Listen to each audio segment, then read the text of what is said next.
with John Henderson, my Navajo friend that lives in Dzilth-na-o-dith-hle, New Mexico.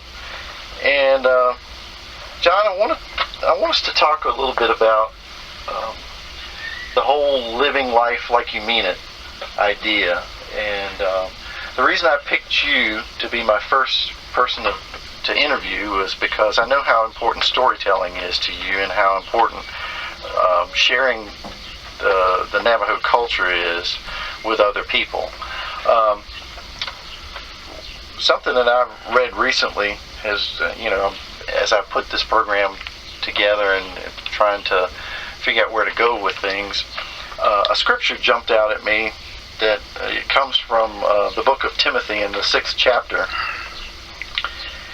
And it says, and this is from the Message translation, it says, "Pursue a righteous life, a life of wonder, faith, love, steadiness, courtesy. Run hard and fast in the faith. Seize the eternal life, the life you were called to, the life you so fervently embraced in the presence of so many witnesses." And that really, I think, says a lot about people that I feel are examples of living life like you mean it. And again, I think you are a perfect example to start with because of your commitment to your culture and to sharing those stories that your father shared with you. If I were to say, that guy over there, John, is somebody that's living their life like they mean it, what does that phrase mean to you, I guess, is the best question as far as your life? I guess when people talk about life as is and the life that they live or somebody should be living, it's hard to give advice, because I found years ago my dad, I guess, gave me advice. I didn't listen. My elders in the community, one of my grandfathers used to come around during the evenings, and some days would come, and he was considered my mother's uncle. And all the ladies that live that are from my clan, and they are from the same grandmother as my grandmother. Mm-hmm. And they were, that whole family there was the Minihogan clan there, and grandfather would come by, visit the families and talk with them and spent a couple of days with them. He had it made, because when he came to our house, and my mother would flash a mirror to bring back the sheep, and we hated it because we had to do that. And then they would take one of the lambs, or the biggest lamb that is in the herd, or the fattest one, and butcher it for him, just to have him eat, And we didn't get too much of anything out of that one. We just ate whatever was the remnants of what he didn't eat or was there. And I didn't really like him because of that reason, because he comes in and just was a freeloader, so in my book at that time. But what it really was later on in the years, I've come to find, was that he was our teacher. He gave us instructions about where the clan came from, what the name was, and where and who, and the incidents that happened. These are the things you need to know. We were so busy thinking about him taking our time away from play that I didn't get too many of some of his stories and the things. So I would go back and ask my cousins or nephews, say, by the way, when Grandpa said this, what was he really talking about? I didn't quite get it. And they look at me and says, beats me, I was thinking the same thing, But if somebody would have only told us or tied us to a pole and said, look, this is going to be your life and this is the way. So you need to hear what Grandpa says. He's going to be gone and the whole stories will be gone with him. So get it now or else, you know. So he was the one that was, I guess you would say, responsible for sharing with you what is commonly called the Navajo way of life? He was partly responsible for it because, like I said, I didn't listen too much to him. And as time went on, I kind of see bits and pieces of some of the things he said, and I try to recollect to the area and how to follow it. But most of the things that I've gotten was from my dad and from my mom. And so when we did that, I had only one positive things that I thought that I planned for, and that was to become an engineer. Right. And that was the thing in my life. When that started, and then there were many things along the road of becoming whatever you wanted to be. Particularly when you're raising a family, you can't go on and at the same time go to school, because the schools are distance away and the family need to eat. So you have to find an avenue to where you could go to school and yet work. And so that's what I did to learn about different things. But my father prepared me with traditional things in terms of how to care for animals, and being a veterinarian in such a way that he was all ranch type thing that you learn, and how to treat and doctor animals and care for them. They were given to me, or I had to live through those areas. And so when I became a person of knowledge in that area, and people say, what will we do with this one? It's this way. He says, well, here, let me help you. So I would go and do that. And then people were amazed at some of the things. It was nothing really to say that it was had to do with medical things. It was just logical things that you do. You know? Right.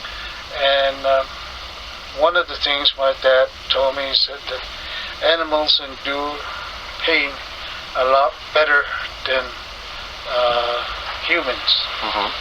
In fact, he says animals don't know what pain is. And I used to say, that's crazy. I mean, everybody knows what pain is, you know, and I heard and I know where it's at. And I imagined that animals would do that. But when I saw a little coat running with the mother with the leg dangling, the front foot just hobbling on all threes, and I saw what my dad meant, because the coat didn't know what pain was. Right. But he ran. And so things of that nature made me understood things a lot deeper than things that happen. I've worked, people didn't know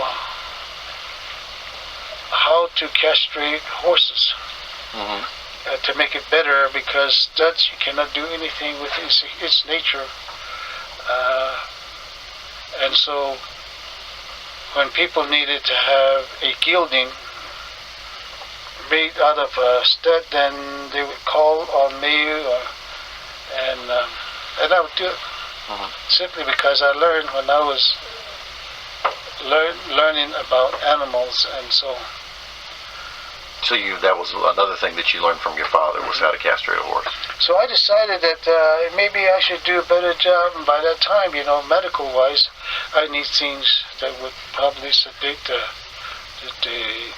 pain, if they were in the pain, do things, and all these things. So I did a lot of studying. I took courses in veterinary work as much as I can, and this was a time when San Juan College was just now beginning. It was part of the University of not university, but New Mexico State University, out of Las Cruces, and so they established a learning center up in Farmington. So I used to go down there, go up there and do that. So I learned more about that in terms of animal veterinary work, and I became the local veterinarian in the community of Sonosti. So when people had problems with the animal, they came to me, and I'd suture them, and I would doctor them, and I think the biggest medicine that I had that was over the counter was penicillin. Okay. So I used that a lot. So in you performing that service for folks that needed something done, you were giving back to the community and doing something for those individuals that might not have that knowledge. Right.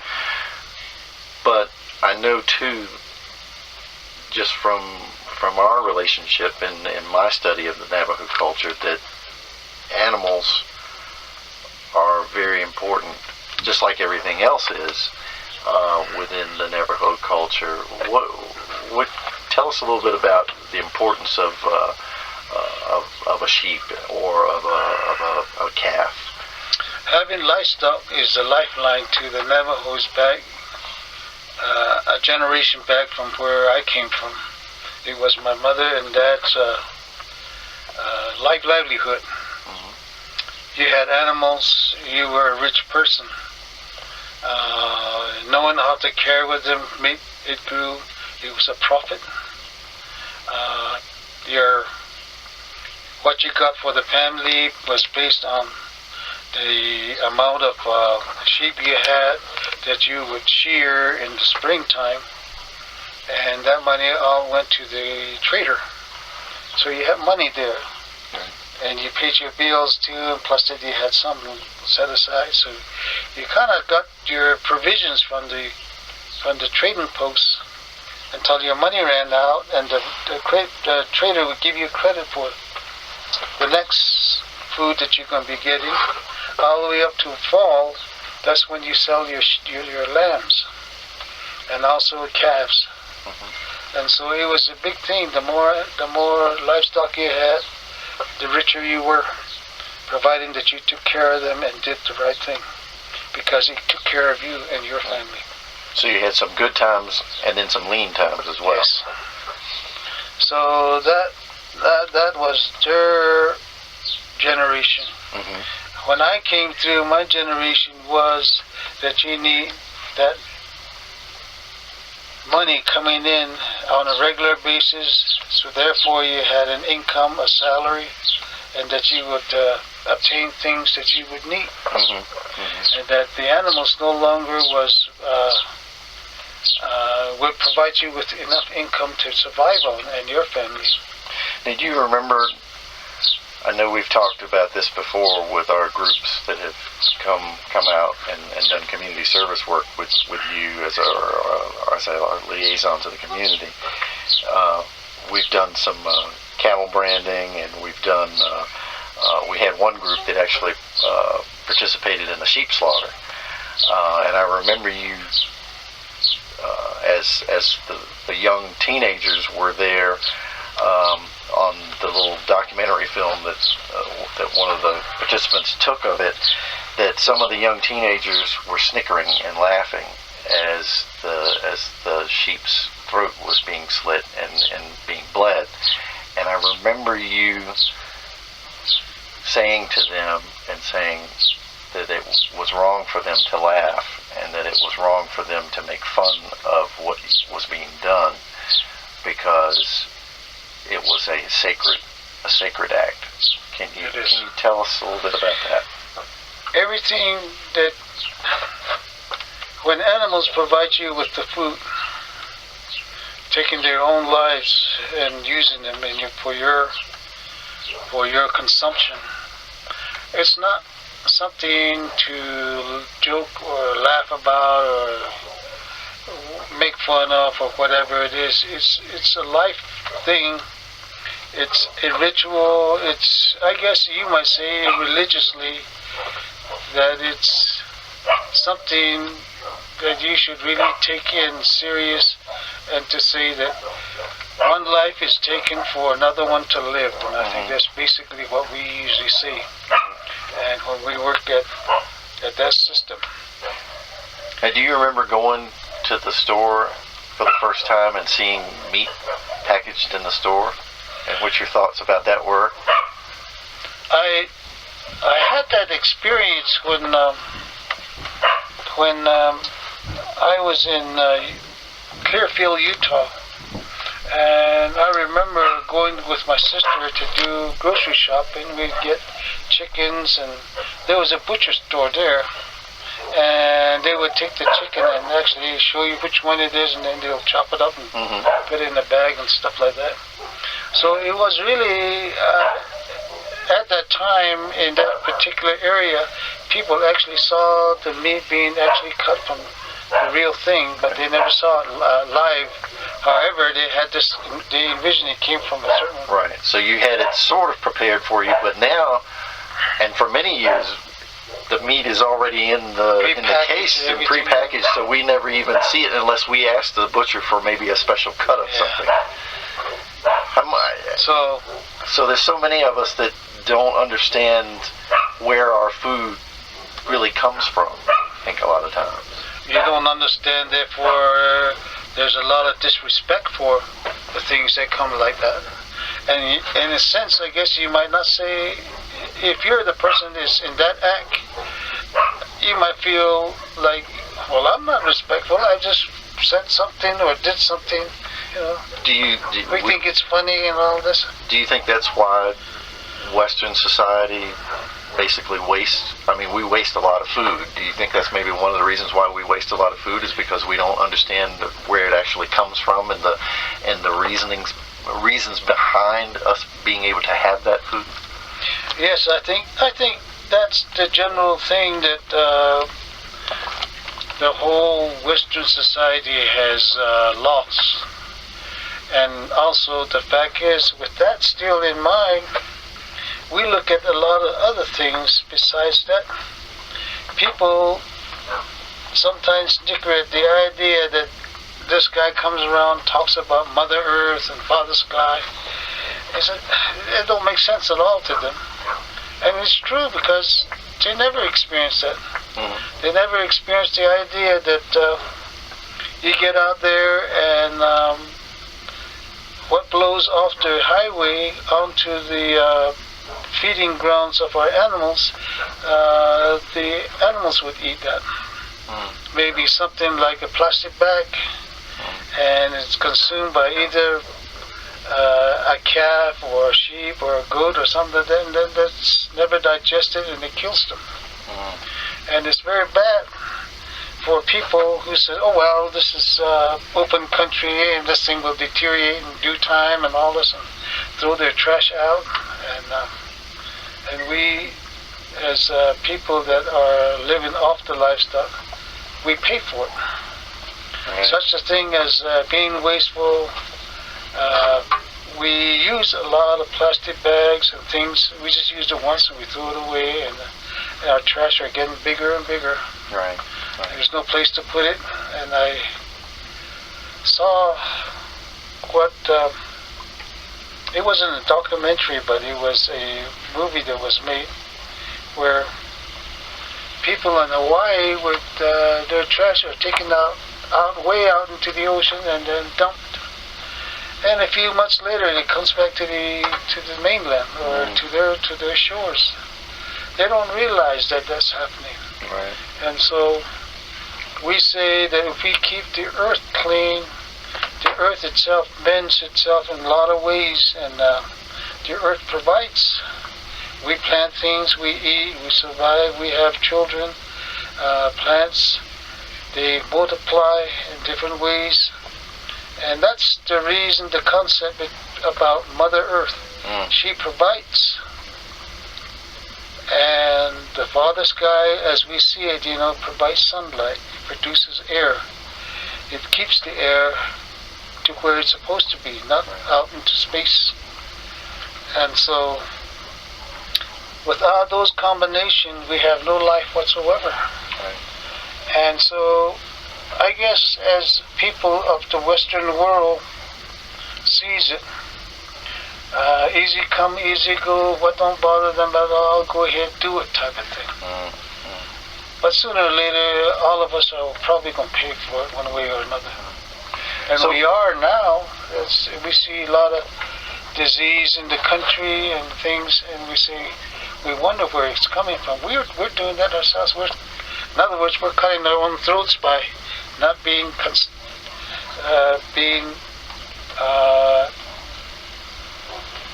what's the word for it? We're not conscious of the things that we do. Right. And so, even out here, we have quality waters. We have trout in it, but we have to watch the mercury level on some of the rivers. Right. And it used to be that you could go down to the river and fish and eat all the fish you can get, or whatever you what you ever consume. And not worry about anything. But now you do. Well, as a Navajo man living where you do today, and the time that you spent teaching children the language and sharing with them the traditions and stories, and sharing with others, what do you feel is the most important aspect of that whole way of life that you share with others? I mean, what is it? Obviously it's important to you to share those stories, but what do you hope to gain by sharing those things, and by living your life the way you do? What do you have are you looking for a payoff, I guess, in a manner of speaking? What do you feel and hope to get out of the way you live your life with others and share your life with others? It didn't occur to me until a few years ago, and I say a few years, maybe I'm talking about maybe 30 years or so, that I began to realize that if people my age don't teach the younger ones, and everything will go to pot, and they have their own ways of doing things, which would be probably wrong. And then the question comes like, well, what do we teach them?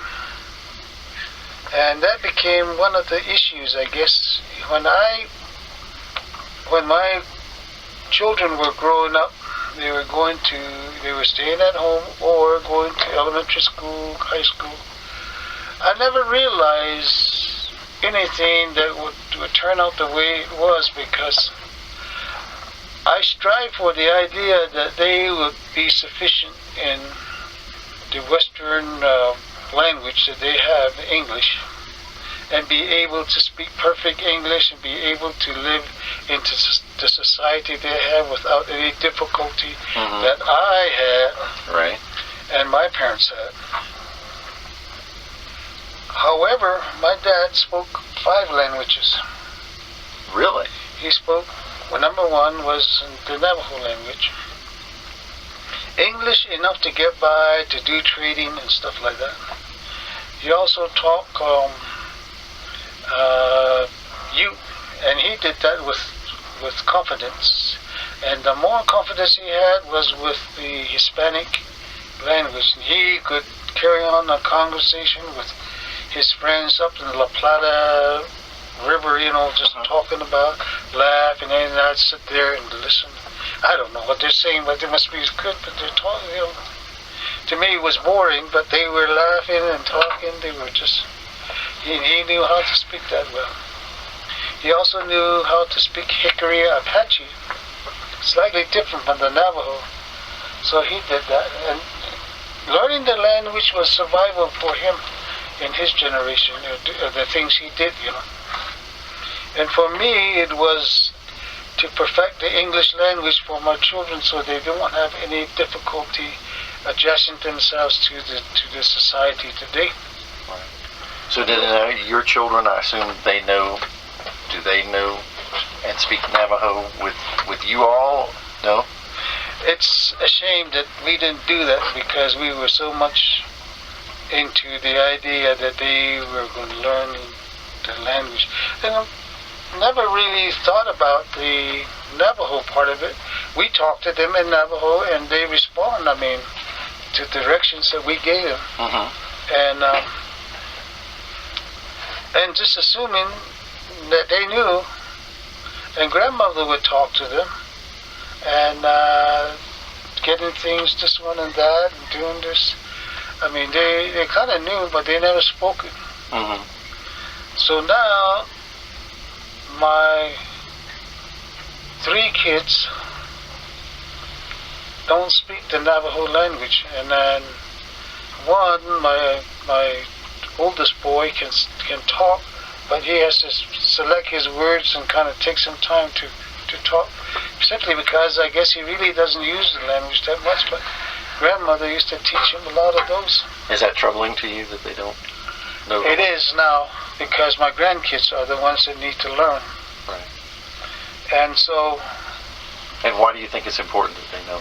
Because when you have the language, you have the culture. And the culture runs pretty deep now than ever before. Mm-hmm. Because it's the lifeline of any person. It's especially true because people so much have used religion as part of the system and their society, and oftentimes we say that the religion and state must separate. It cannot be done this. The question I have on that one is, well, why do we pray before a meeting? And this is something that we do. And then why do we salute the flag and be reverence to that? And yet, that's part of a religion to me that I see. But it's puzzling because when I look at the Navajo culture and its ways, if a person sees it as a religion, then everything that what the Bible will tell you is practiced in that. It doesn't say, the Navajo culture doesn't say things like do unto others as they do unto you, because it's not so. Because even if a person does something to you, you should be kind, you should be able to help in everything, in every ways. You know? So there's a slight difference in that category. And so I want my grandkids to know the culture, because there's a lot of things that they can practice to make their lives better and be able to say that they're satisfied in the way that they're living. So why do you think that do they not have an interest in learning, or is it just because the outside Western American way of life is so all-encompassing that it just kind of pushes? That's the way I saw it, was that it pushed me to the point where I say, yes, my kids need to master the English language and do this. But I failed to see that, to look back and say, wait a minute, the language needs to be there, the culture. And they know some of the cultural stuff that they do. But if you sat down to ask them, why are you doing it? They say, well, we're just taught to do this, and this is it. Right. They won't go through the idea of saying, well, it's the culture, it's the way we live, it's the way of life, you know. Right. They won't probably tell you that. Right. Now, I know you and I talked earlier, before we had our interview today, we talked about how others perceive Navajo culture, even those people that are Navajo, and have their own viewpoints about the culture and the language, and whether it's important for the culture to be taught or for the language to be taught. What would you say to someone that would come to you and say, well, John, I don't think teaching the Navajo language to these children is important at all, because there's not going to be any use for it? And do you think it's a religious thing that causes that, or is it because they just don't see the value in learning a language that in many people's eyes is dying and is not of any use? In this part of it's regional. In this part of the country where we are, there's a long history of things that happen. First of all, when people lived out here, they lived the same peaceful way of raising animals and livestock, and that was their main main source of income. Then came the idea that there were oil and minerals in their property. Mm-hmm. So that became a major thing for them. And when money started flowing like water to most of the families out here that owned property, and oil was discovered on there, and coal, and they received money for the whole thing. And they start seeing things much worse than what we would say is a life, because so what? You know, money was their goal. Mm-hmm. And everything went wild in this part of the country. Because of money. Because of money. People killed each other. Alcoholism became a greater problem. And then somewhere along the way came the Western religion. We had Protestants and all kinds. And I think the ones that we reached to really hear when I was a teenager was the Pentecostal way of life. Evangelistic was later became that name. But people had tents and everything else, and they were they took on the idea that there was a better life and there was a religion that they selected. Well, came with the religion was also congregation of which people stayed together. It was like a clique group. You didn't help nobody else but only the people in your group. And then came to another point where you had people, the self-made ministers or the person of the faith, who made their own ways and conducted their own churches in different ways. And so people followed them too, just as well. And so the Navajo religion, or what we would call the Navajo religion, was not acceptable. It was something that you're not supposed to do. It was evil. Pagan. Yes. And so many places where we heard stories about how a person of religious faith, a Navajo person, would take and burn the medicine pouches and rituals that were used, regalias, to show his followers that this is evil, and it was the work of the devil, so to speak. And so it became that, and it's just about the time when I started doing a lot of the things in educational things, and when I realized the language was important, because together with the culture, that was life. That was meant to be what we're supposed to be doing as human nature, not only for the Navajos, but for all across the country, I guess, everywhere, the whole world, to start seeing that they need to see themselves as people who practice the everyday things, and that would be their religion. And so when things came around into the area now, there's a lot of folks say, well, you don't need to learn, telling their kids or somebody that they know that it's not right, don't take in the culture, because the Navajo culture is evil. You can't survive on it anymore. It has really no effect on us, but to do this, and so that became one of the issues in this part of the country. Now, just about 15 miles down the road are communities there where kids talk Navajo, and they actually talk that in recess time. I love to see those little kids who they're out for recess and they're just blabbering the language at all, and it's so funny to see it. It's a joy to hear them talk. I was going to say it's brought a smile to your face even as you speak about it. And when you visit them, kids could see you and say, they look at you and says, Yat Ehmin, hello, welcome. What's your name? Where'd you come from? You know, and then they ask you about what are you, what clan are you from? And so you tell them, then you say, oh, so you're this to me, you know. Or they would say something like, well, my dad is the same clan as you are, you know. So that makes him your son. Right. So you call him son, and they enjoy that. Right.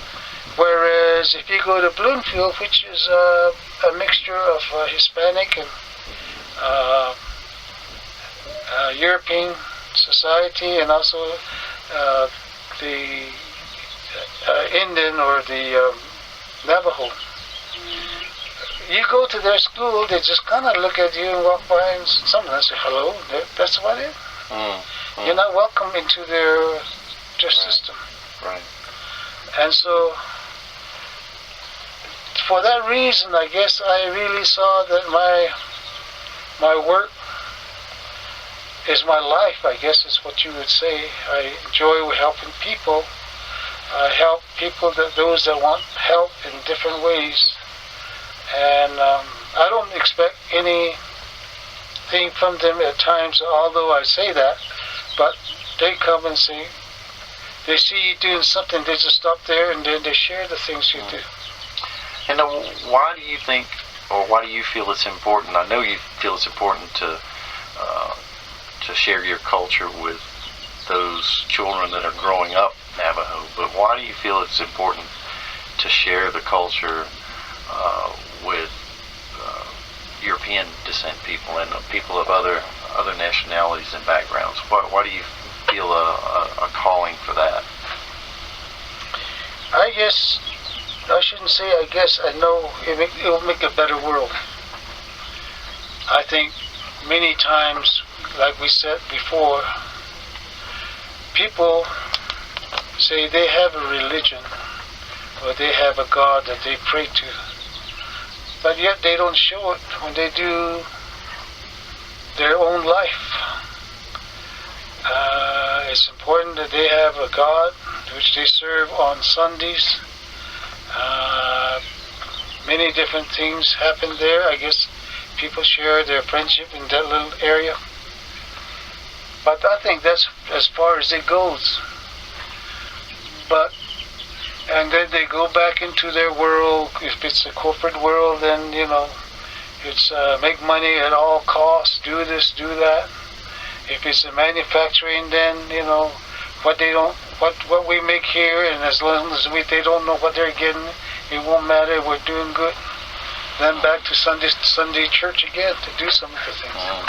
And they're not living I think most people don't live the life as they should be, if you call it a religion that they live. And to me, a religion to me would be just the way you live, the way you do it.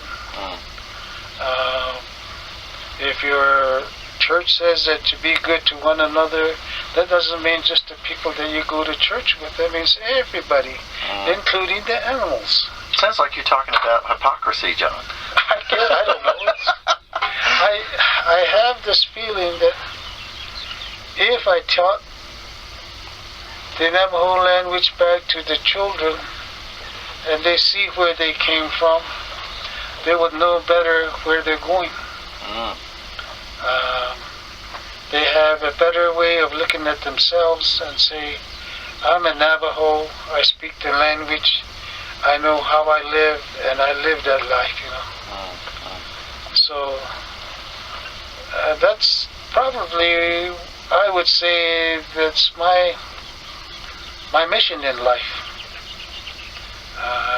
To me, I think there's an old saying that people say, it says, all my life, I fished all my life, and there's a few that I wasted, you know. I think I look at myself as, I wasted a lot. If I would have known what I know now, when I was growing up, probably I would have done a better job doing it than as it is today, you know. And so, you see my little shop here, I mean, I